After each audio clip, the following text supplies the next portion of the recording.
तो दोस्तों इस वक्त की सबसे बड़ी खबर भारतीय नौसेना को लेकर, और इस समय भारतीय नौसेना ने एक बात तो साबित कर दी है कि भारत पहले से तो किसी को छेड़ता नहीं है, और यदि कोई भारत को छेड़ दे तो फिर भारत उसको छोड़ता नहीं है। और ऐसा ही हुआ है हूतियों के ड्रोनों के साथ, क्योंकि खबर निकल के सामने आ रही है कि भारत की एक डिस्ट्रॉयर फ्रिगेट थी, उसके ऊपर हूतियों ने ड्रोन से जब हमला किया तो भारतीय नौसेना के इस जहाज ने हूतियों के ड्रोन की धज्जियां उड़ाकर रख दी हैं। दरअसल स्क्रीन के ऊपर आप सभी जिस जहाज की फोटो देख रहे हो उसका नाम है INS तवर, और इसके ऊपर कुछ ऐसे चिन्ह देखे गए हैं जो कि दर्शाते हैं कि इस जहाज के ऊपर हूतियों की तरफ से ड्रोन हमला किया गया था, जिसके बाद इस जहाज ने हूतियों के ड्रोनों की धज्जियां उड़ाकर रख दी। और स्क्रीन के ऊपर आप सभी उन चिन्हों को भी देख सकते हो, जिसके बाद ओपन सोर्स इंटेलिजेंस की तरफ से ऐसी खबर को ब्रेक किया गया है।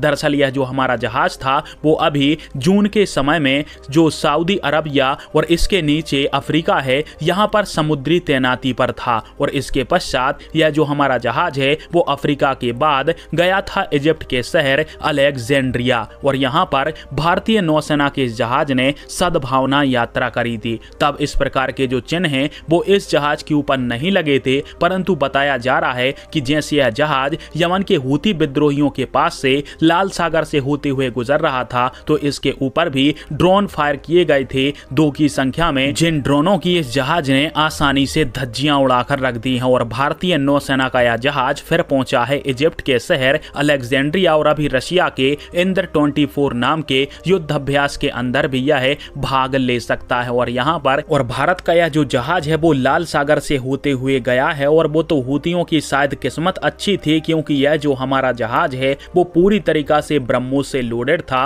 और हूतियों की एक और बड़ी गलती हूतियों पर बहुत भारी पड़ सकती थी, और यह जहाज उनके ठिकानों को भी उड़ा सकता था।